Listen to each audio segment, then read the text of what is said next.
a veces el ilustrador te puede leer la mente mejor que a ti mismo, incluso el director. Y ellos son los que tienen la última palabra en tu producto final. Y en el caso de esta viñeta, le dieron un plus gigante al cambiar la angulación que yo había sugerido en un inicio.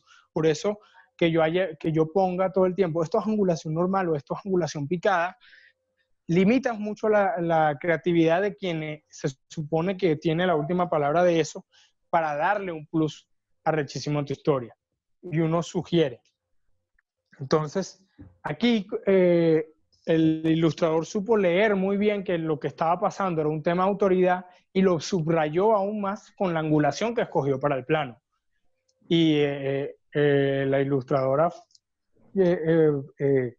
dibujar un plano contrapicado no es fácil, pero lo hizo en pro de la historia y tiene un efecto magnífico, pues. Y al igual que el efecto de Galactus, que cuando estamos viendo a alguien de poder lo vemos de abajo, porque es como cuando de niños vemos a nuestros padres. Los estamos magnificando, los vemos desde abajo y es como, ok, los respetamos. Esa es la sensación que da este plano, esta angulación. Ok, y por último, tenemos el que yo llamo el plano en peligro, de angulación en peligro de extinción, que es el nadir. El nadir es el contrario al cenital, es el punto de vista del muerto. Si antes éramos Dios viendo al muerto, ahora somos el muerto viendo a Dios. Son 90 grados hacia arriba o hacia el cielo, es decir, por debajo del eje normal, o sea, menos 90 grados.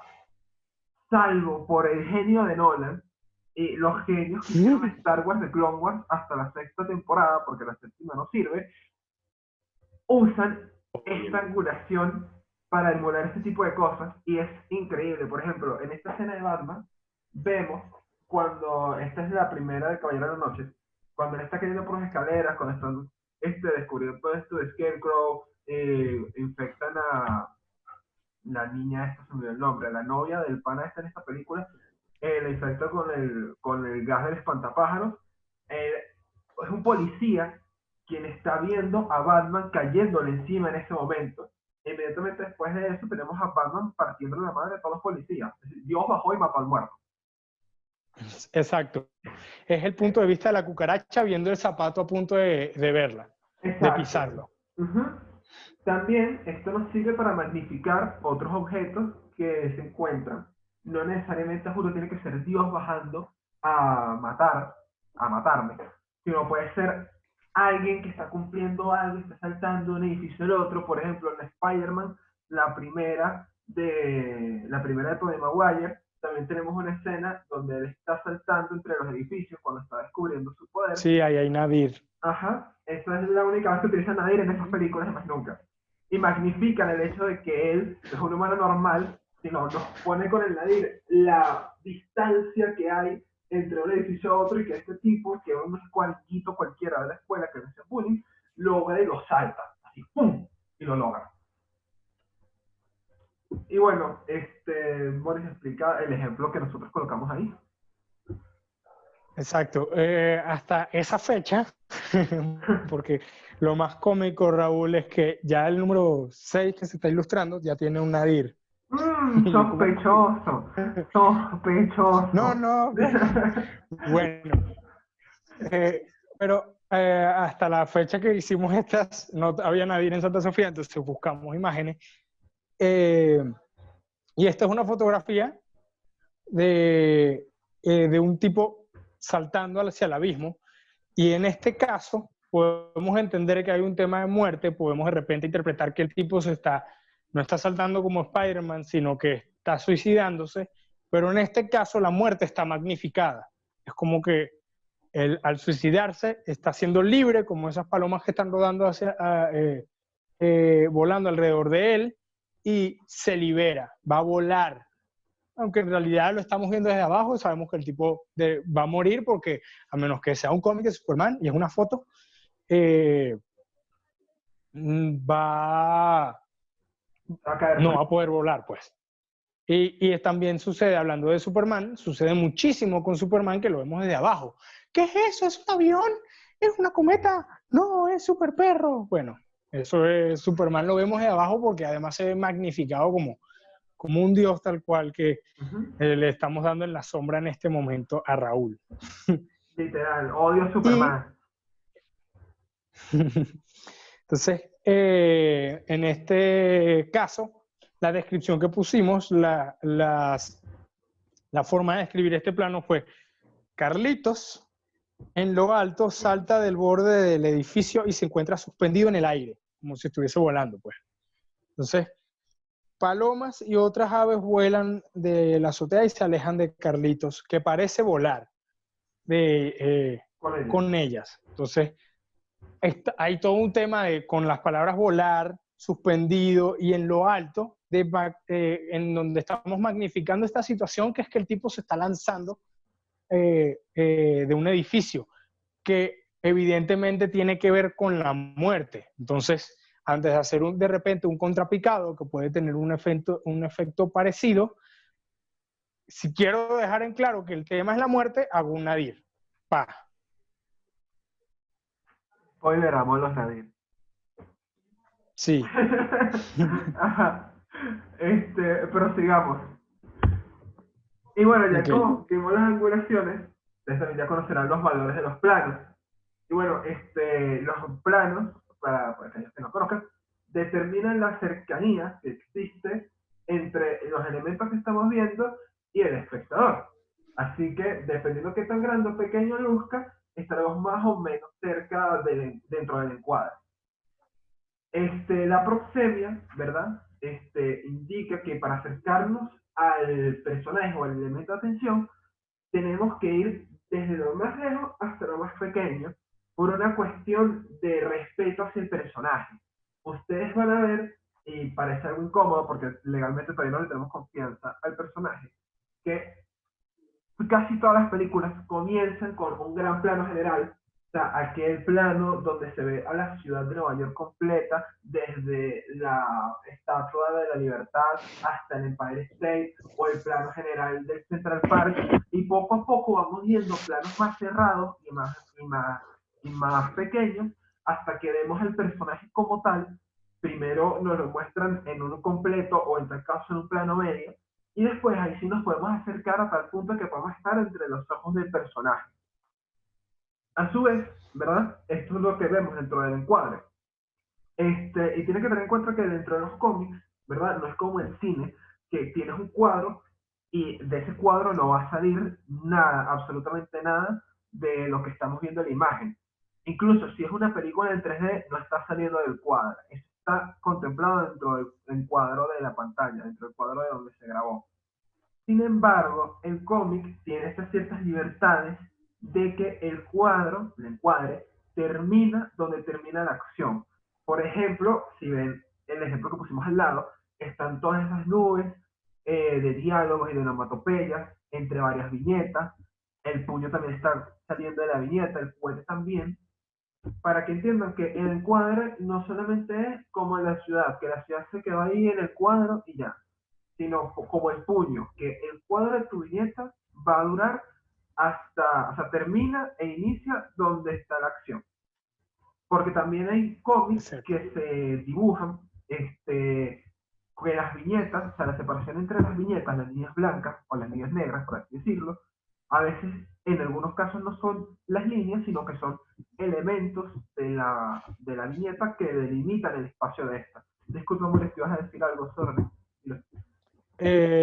No, pues, exactamente en el cómic, como las cosas se pueden salir del encuadre propiamente dicho, que son los bordes de la viñeta, que además el encuadre no es fijo, no todas las viñetas tienen que tener el mismo tamaño, más bien el cómic aprovecha mucho esto para dar distintas sensaciones con respecto a la percepción del tiempo y un montón de cosas más. Como los objetos se pueden salir de ellas, el encuadre legalmente es el borde del objeto en cuestión que está saliendo.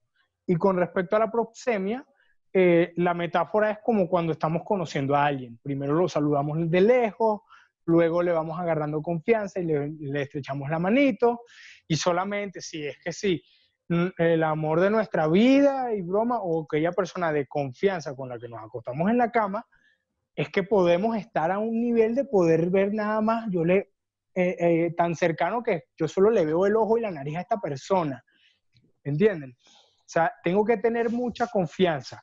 Y en ese sentido, este tema de confianza uno lo construye entre los espectadores y los personajes. Y cuando iniciamos de golpe con un personaje en plano detalle o en planos muy cercanos, es como levantarnos con una resaca de un día y estamos acostados así cachete a cachete con alguien que no conocemos. Es como, what the fuck is going on here?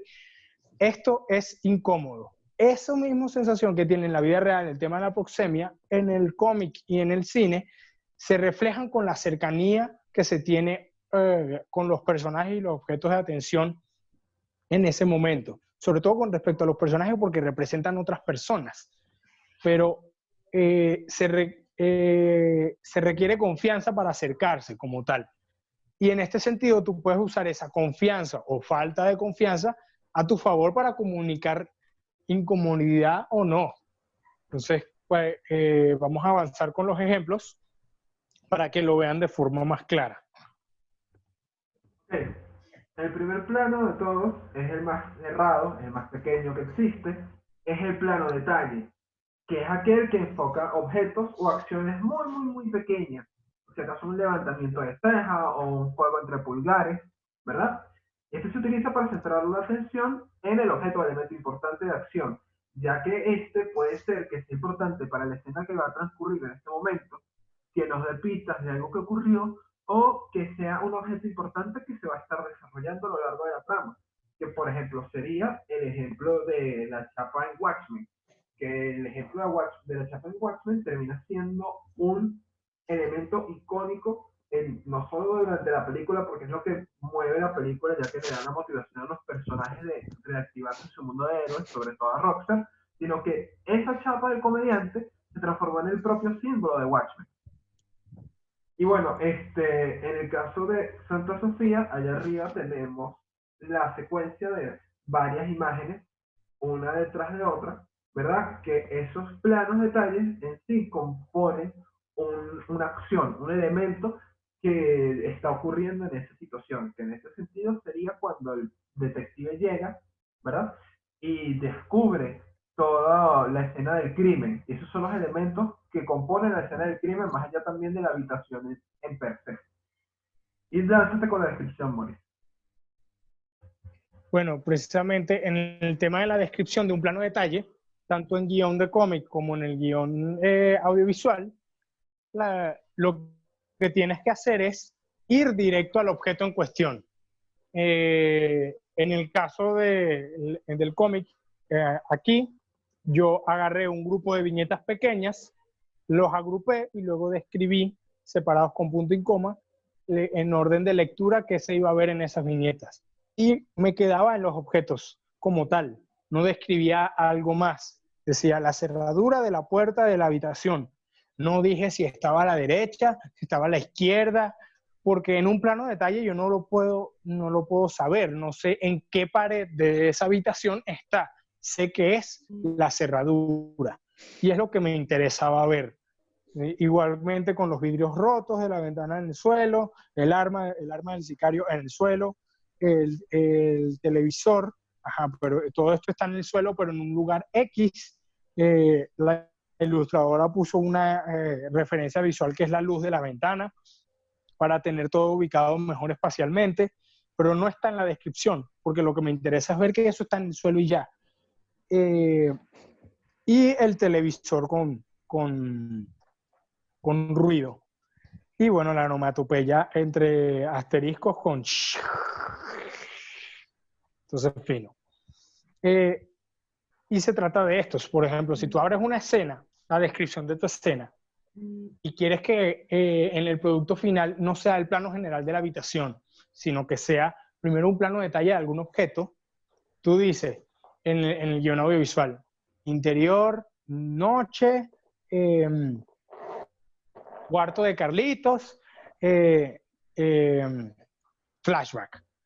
Y lo primero que describes no es el cuarto de Carlitos, sino una taza de Mickey Mouse en un pupitre.